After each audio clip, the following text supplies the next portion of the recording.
She is. And the front's very synonymous to Griffith, this Pioneer Park train. Even the front engine's a little Massey Ferguson tractor, which is now an antique. So, but still running.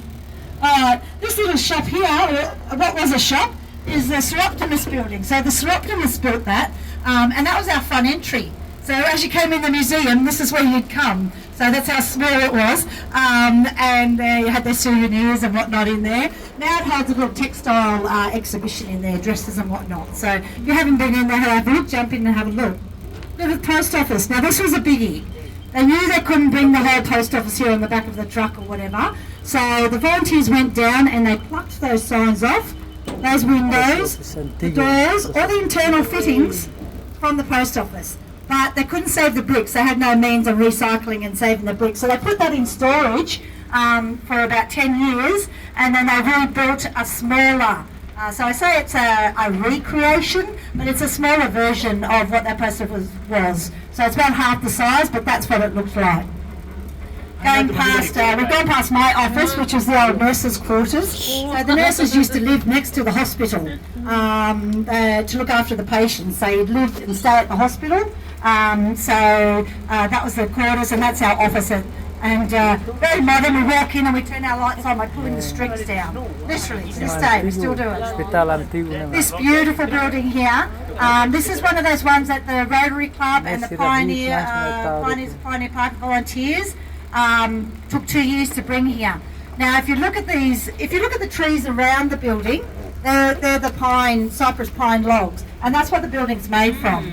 So what they would do, the family that made this, it was the son and his father that built it. They'd cut the trees down, make them all the same size, cut little edges in them, and drop them between two verticals of any of them, and got married. The son didn't have children, but she was very strict. He went and bought himself new shoes for his wedding day, and she told him to take them back and stop wasting his money, and he had to return those shoes. That was the only new clothes he bought. And the daughter, she had one child, and that child was a lady, and she came back, a girl, and she came back and looked after her uncles until they all passed away. So 12 of them lived in that house. Wow. And then, of course, no one had anyone to carry on the farm because they weren't allowed to get married and have children. Silly women. We also have a light horse saddle in there, a saddle used by horses in the First World War, by the soldiers put on their horses. They were the light horse regiment. We used to also call it the tie-up, because that's where you tie your horses up to go into town and do your shopping. And you may have a supermarket here. This one here, this big yellow one, was our first general store in Griffith. Their motto was they brought Griffith, meaning the groceries to Griffith. So, and on our action day on Good Friday of every year, their family got in and we opened up that store and we sell stuff from it. So it's pretty cool. And everything in there, when they built it, they said, did anyone buy anything from Taylor Brothers store? Because it was where the Westpac Bank is now. Building.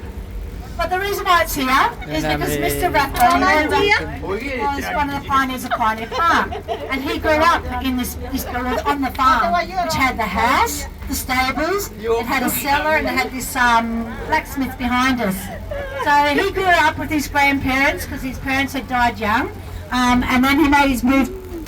And then when his grandparents died in St. Germain or Shepparton, he went there and he brought everything here. To have it. So that is a couple of 100 years old, that cottage. Coming down to our shearing shed.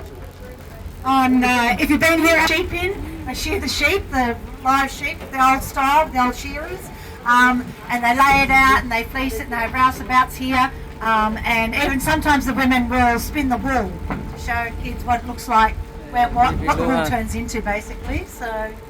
The Todd shed here, Mr. Todd was a volunteer at Pioneer Park. He was a blacksmith as well. If anyone's familiar with Todd Road in Lake Wayengan, after his family, and he worked here for many, many, many, many years. When he passed away, he left us some money to build a shed and to put his cars, and he's got some horse-drawn vehicles, some rugby toys, his dodge ute. So that's what's inside that shed, and it's really cool shed.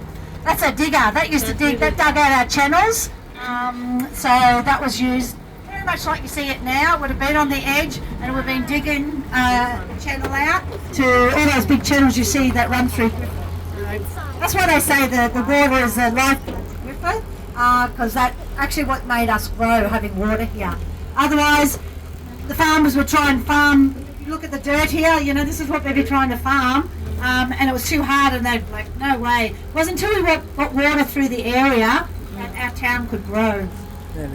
This beautiful old irrigation house, it's a fibre house. It was a family lived in that. I talked to the gentleman, Mr. Irving, that lived in it. Again, he grew up with his grandparents in the house. His dad died in the war, and his mum died young, and other family members. So that was a huge house back in the day. Most of the houses in town were about a quarter of that size, but they had the exposed beams.